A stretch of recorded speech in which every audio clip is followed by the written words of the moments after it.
The Met Gala is officially over. Dead. Done.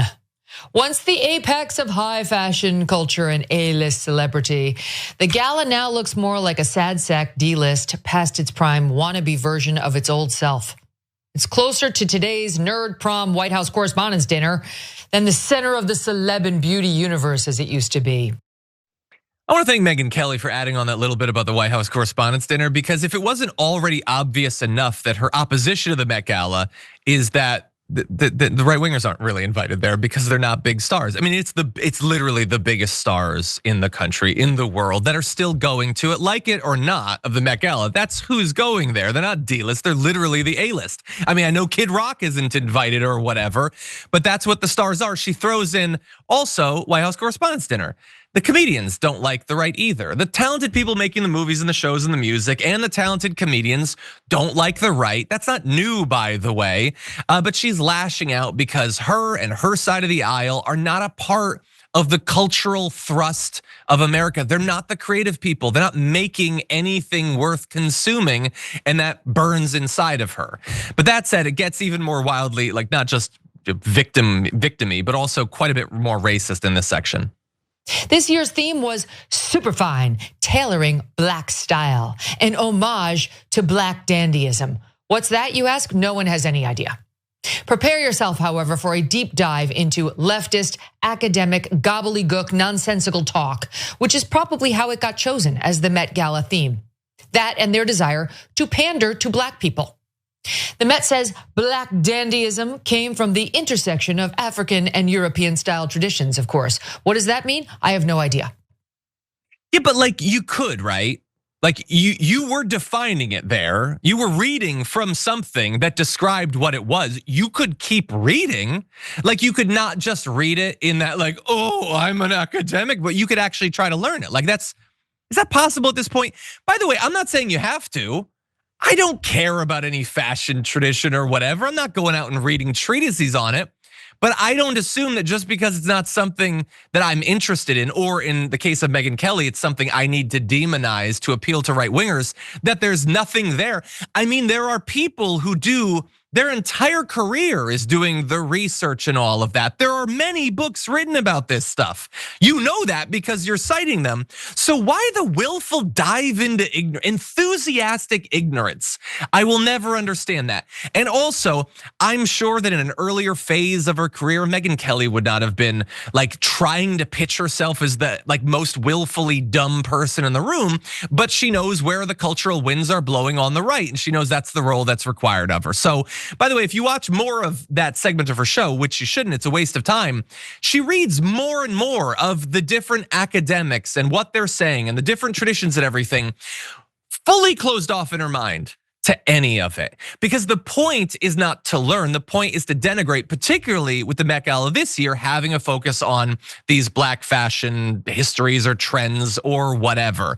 She knows that her audience wants her to attack these Black fashion designers, the Black celebrities who are wearing it, to imply that they don't know what they're doing, and that the Met Gala was only really high fashion back when it was literally white people that were actually involved in it.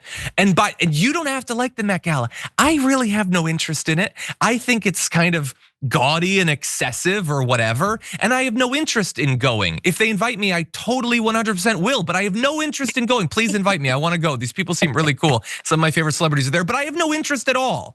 And so I wanna go now to you, Sharon, for your take. And while you're giving your thoughts, I want to bring up some of the actual photos of the people there, because right wingers are going to imply that it's not high fashion anymore. Oh, it's just going to be ghetto style or whatever, because they want to engage in this hatred of Black culture. But as you'll see, it looks pretty fancy to me, Sharon. What do you think? Come on. Well, I like it. I particularly like Jalen Hurts and his now wife, Bree. Go Eagles, Super Bowl champs. Look, Megyn Kelly is 91% racist, 9% grifter. That's what's going on, looking more and more like Cruella DeVille. She is. I mean, when you put up the video, she is looking and sounding more like that Disney evil villain, okay? And I hate to go into stereotypes about a woman scorned because, but she is. There was a time in her career, including when she was at Fox News and had a primetime show and was seen as a little more balanced, even though she hated on Santa Claus and the Tooth Fairy, that she would have been invited to this. she would have relished going to this. Outsider, 100%. still, I'm telling you, that's what a woman scorned. She is so nasty, okay? She is Cruella de Vil. I mean, come on. When you looked at that, look at, like, even, I don't have my glasses on, but even look like the eyeshadow in the background. And she is just hide the Dalmatians, baby, because she's just a nasty woman. Because she's no longer accepted where she lives and wanted to be. Remember, she wanted that jump into mainstream media. She wanted to go to NBC and then talk about blackface. She made a mistake there, did she? So that's what this is really about. She's so bothered by this. 91% racist, 9% grift, and then we'll just sprinkle on the scorn. Yeah. She's so upset. If she could be invited back, she would go in a second. 100%. No, if Trump was invited and he went there, you think they'd be like, "Oh, I'm so angry at Trump for going to this woke event." The class is back. The gold is back. And by the way, I understand wanting to be cool and wanting to go to stuff. Sure. I desperately wish that I was cool and that I was invited, but that's done. We're done with that. It's never gonna happen. And Megyn, you're in that same spot. Just accept it. It's more fun to be self-deprecating than to be so utterly filled with hate. And to talk about how it's a truly evil event. She literally, that's a quote from Meg. It's an evil event. I think the Met Gala is one of them. I really do. Now look, if you want to say, and what she means there is it's a whole bunch of black people dressed up fancy. But if you want to say, I don't like this focus on like, you're gonna spend tens of thousands of dollars on a dress when there's people that need help. You could make that sort of criticism. But you would have needed to also make that criticism last year and 5 years ago and 20 years ago, because it's always been like that. Like, did you mind it when it was the Kardashians? Did you mind it when it was Nicole Kidman or whatever? I mean, I know she was invited there last year as well, this year as well. But like, that's not a new thing. So why are you all of a sudden so mad? Why is it demonic now in this particular year with the black dandyism? Is it possible that it's a race thing? I don't know. Oh, the right would never waste time with identity politics or whatever. But they're all having fun online.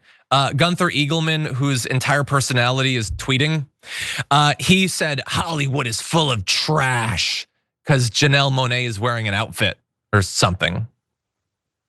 She went to that event and had fun. You tweeted about how she is trash. Who's living a better life here, Gunther Eagleman? Let's see, Link Lauren, who's the Draco Malfoy from the White House press briefings. He spent his time as he's a gay individual, and so his position in the right is to imply that Kamala Harris's husband is also secretly gay, and that's a bad thing, and that makes him very suspicious because he is actually gay, and so he gets to just say, "Oh, well, but obviously that's bad, and you shouldn't be." So that guy's also probably gay. He's a bad gay Democrat, a secret one. So that's again a very fun life, and they're very mad that Kamala Harris went to this event because I don't know. Like, does anybody think again if Melania was there, they'd be like, "That's really." Again, they're just so full of hate and jealousy. Oh dear God, they want to go. Every single one of them wants to go. The last final thing is MAGA Representative Mike Lawler. He also attacked Harris for being there in, I think, a very nice dress, by the way. I don't know why they're so mad at her or whatever, saying because nothing quite says tax the rich like attending the Met Gala. Was Harris even really pushing to tax the rich? Like, I'm a progressive, I'm more to the left than Harris. That's not even an accurate criticism of her. And by the way, dude, you're self-identified as MAGA. You wanna talk about people making like big claims on the campaign trail and not actually making good once they're in office? You see how people's approval rating of Donald Trump and your party is changing as they realize what you guys are actually about. Maybe take some time cleaning up your own mess rather than messing with Harris, who's just at a party. You didn't have to actually talk about her. You got your own issues to deal with in advance of the midterms. But anyway, that's I think that's enough fashion talk for today. I feel like we rebooted my old trendy or trashy segment from TYT University.